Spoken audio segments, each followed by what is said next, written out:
हाय students, मैं Jagwant Dupal and Ideal Coaching Centre Dumka से। तो चलिए आज आप लोगों के सामने को न्यू यूनिट शुरू करने वाले हैं। ये यूनिट क्या है? यूनिट 2, यानी यूनिट 1 हम लोग पढ़ चुके हैं। आज हम लोग शुरू करेंगे यूनिट 2। यूनिट 2 क्या है? करंट इलेक्ट्रिसिटी, जो हिंदी में क्या बोलते हैं? विद्युत धारा। तो चलिए विद्युत धारा के बारे में अब हम लोग पढ़ने जा रहे हैं। तो देखिए इसमें 12th क्लास जो झारखंड बोर्ड है तो उसमें इसमें नंबर है फुल मार्क्स है आपका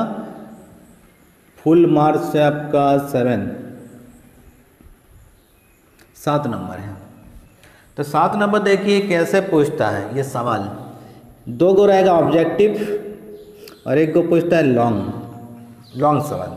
अगर लॉन्ग सवाल अगर नहीं पूछेगा तो क्या करेगा? 2 गो ऑब्जेक्टिव फिक्स रहता है, तब क्या कर देता है? 1 सवाल कर देता है 2 नंबर के लिए और 1 सवाल कर देता है 3 नंबर के लिए। इस हिसाब से ये सवाल पूछता है। तो चलिए इससे पहले हम लोग पढ़े हैं यूनिट 1।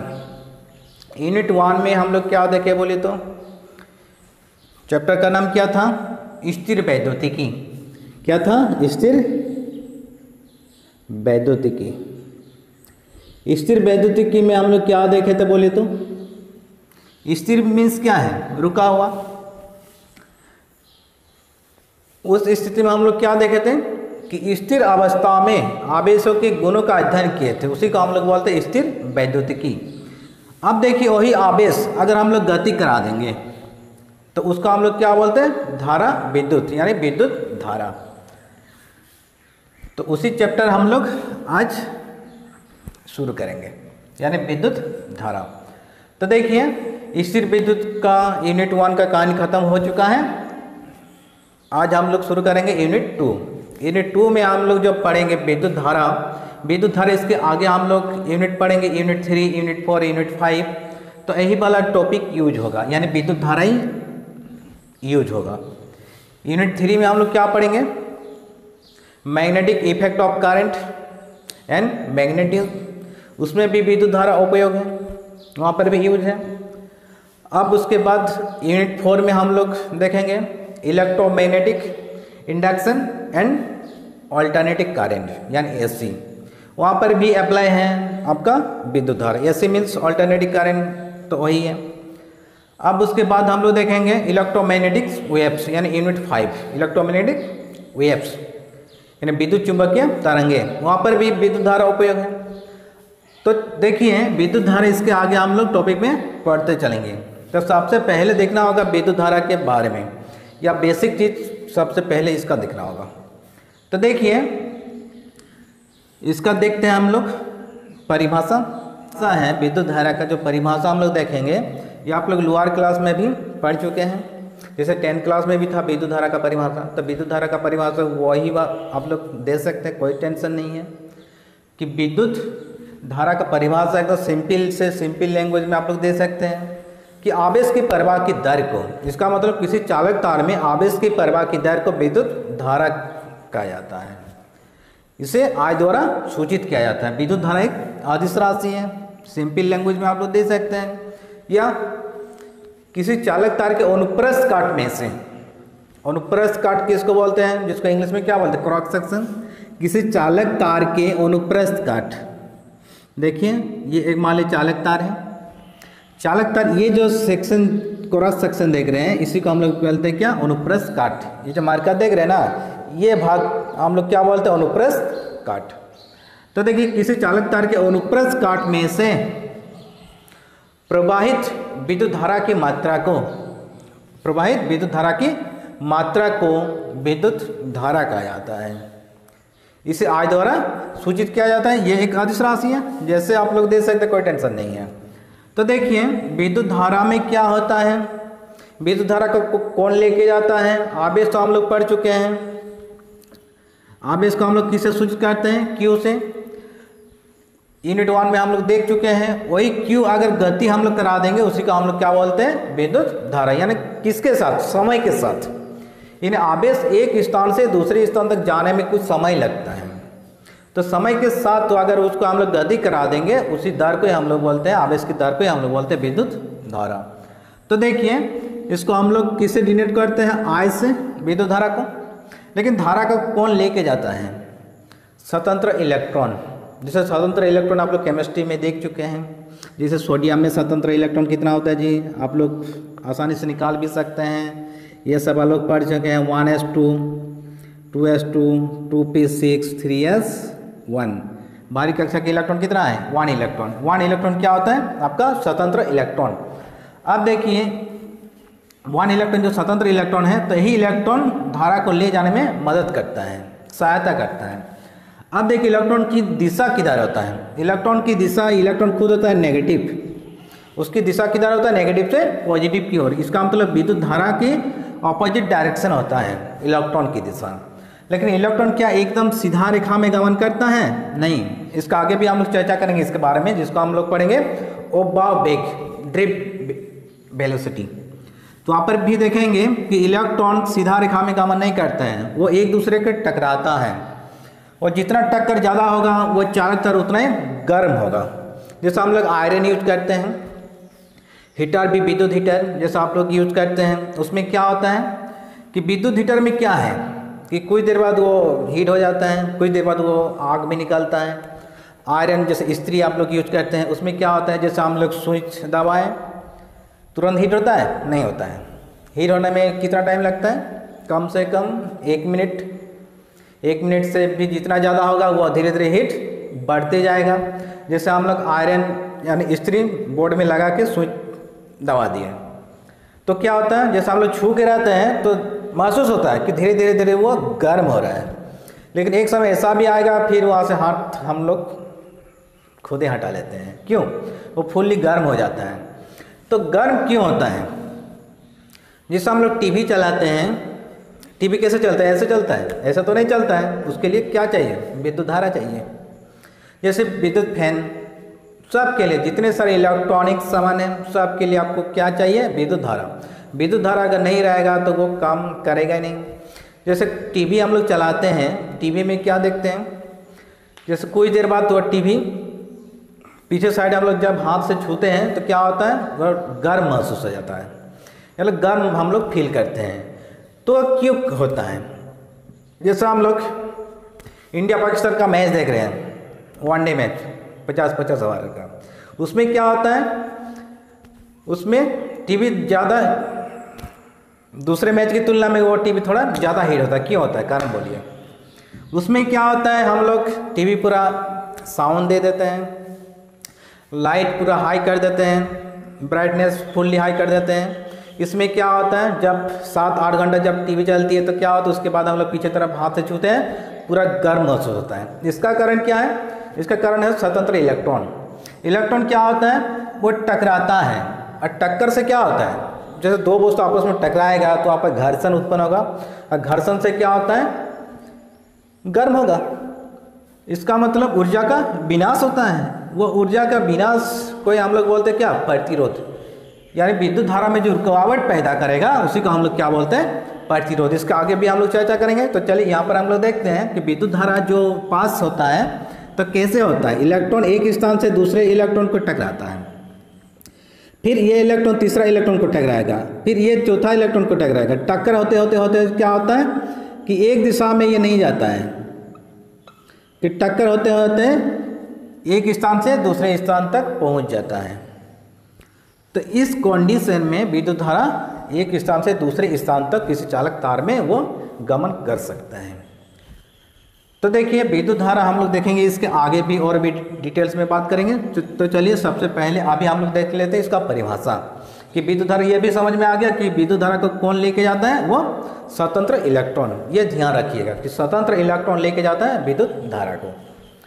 फिर दूसरा बात क्या है, जैसे पानी में क्या स्वतंत्र इलेक्ट्रॉन होता है, उसमें आयन होता है। जैसे H2O, क्या आयन होता है, H2O। इसका स्ट्रक्चर कैसे देखे हैं, जो केमिस्ट्री में आप लोग पढ़े हैं, ये नेगेटिव ये पॉजिटिव। ऑक्सीजन में क्या आता है, नेगेटिव, हाइड्रोजन में क्या आता है, पॉजिटिव। तो पानी में क्या होता है, वो आयन होते हैं। वो आयन विद्युत धारा को ले जाने में वो मदद करता है। फिर उसके बाद क्या है, हवा में क्या विद्युत धारा गमन कर सकता है? हाँ या ना? क्या आप लोगों को तो आंसर तो नहीं आएगा कि हवा में क्या विद्युत धारा क्या गमन कर सकता है। यहाँ पर बहुत सारे स्टूडेंट कॉन्फ्यूजन में पड़ जाता है कि हवा में कैसे पास करेगा। पानी में हो सकता है कि विद्युत धारा एक स्थान से दूसरे स्थान तक पानी में जा सकता है। चालक तार में तो जाता भी है, जैसे हम लोग के घर में भी है, जैसे वायरिंग सब तो वही वाला है कि तार से एक स्थान से दूसरे स्थान तक आता है। लेकिन क्या है कि पानी में भी विद्युत धारा गमन कर सकता है, लेकिन हवा में क्या कर सकता है? क्या आप लोग का आंसर बिल्कुल ना होगा, लेकिन हवा में भी गमन कर सकता है। इसके आगे हम लोग चर्चा करेंगे वो कैसे होता है। तो हवा में देखिए एग्जाम्पल हम दे देते हैं, जैसे वज्रपात होता है। वज्रपात आसमान में होता है, लेकिन धरती में वही इंसान मर जाता है। तो इसका मतलब क्या, ऊपर से क्या उसके बॉडी में तार कनेक्ट रहता है क्या? ऐसा तो नहीं होता है कि जब कोई इंसान मर जाता है, कोई भी पशु पक्षी बहुत सारे चीज़ मर जाता है वज्रपात से, इसका मतलब ये नहीं कि वज्रपात उसके बॉडी तक उस तार से कोई कनेक्ट रहता है, ऐसा नहीं रहता है। वो हवा में भी आता है। वो कैसे आता है इसके आगे हम लोग बात करेंगे। तो आज सबसे पहले आज हम लोग देखते हैं इसका परिभाषा के आधार पर थोड़ा चर्चा कर लेते हैं। तो देखिए परिभाषा तो समझ में आ गया। किसी चालक तार में कि एक स्थान से, ये पॉइंट ए है, ये पॉइंट बी है, कि एक स्थान से दूसरे स्थान तक आवेश की प्रवाह की जो दर है उसी को हम लोग बोलते हैं विद्युत धारा। तो एक स्थान से दूसरे स्थान तक क्या कुछ समय लगा, समय के साथ या आवेश एक स्थान से दूसरे स्थान तक गया, जाने में कुछ टाइम लगेगा कि नहीं? जीरो टाइम में कुछ तो पास नहीं कर सकता है। एक स्थान से दूसरे स्थान तक जाने में धारा का कुछ तो टाइम लगेगा। तो देखिए समय के साथ जो प्रवाहित होता है उसी को हम लोग बोलते हैं विद्युत धारा। अब देखिए इसको हम लोग इक्वेशन कैसे लिखते हैं, आई इक्वल टू क्या लिखते हैं परिभाषा के अनुसार, क्यू बटे टी। क्यू बटे टी। क्यू क्या है? आवेश, और समय क्या है? टी। ये समय टी और ये क्यू क्या है? आवेश। इसका मतलब हम लोग क्या लिखते हैं, आवेश बटे समय, आवेश बटे समय। अब देखिए इसका एसआई मात्रक क्या आएगा, चलिए दिखाते हैं।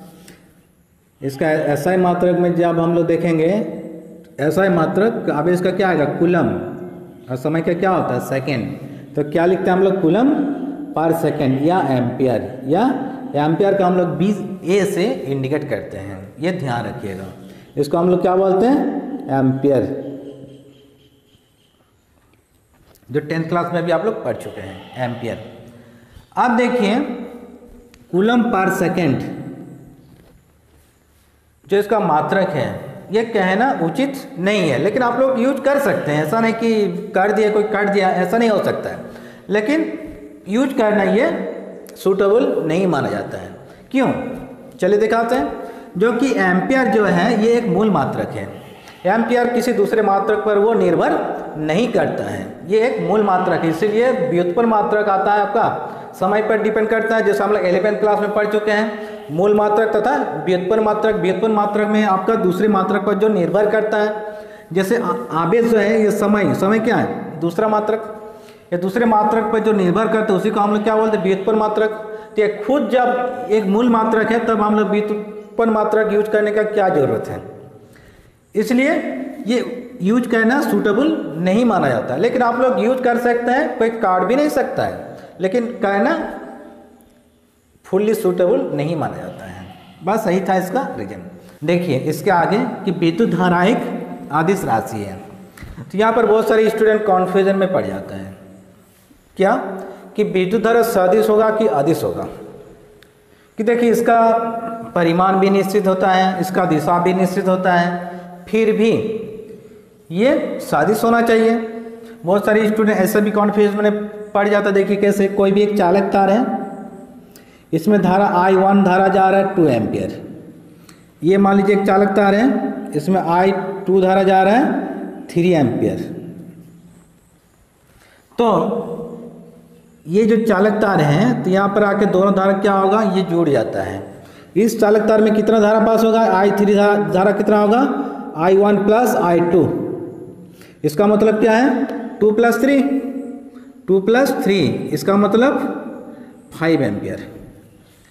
तो यहाँ पर धारा का दिशा भी और इसका परिमाण भी दोनों निश्चित हैं। इसका मतलब क्या, यह सदिश होना चाहिए, लेकिन यह सदिश नहीं होगा।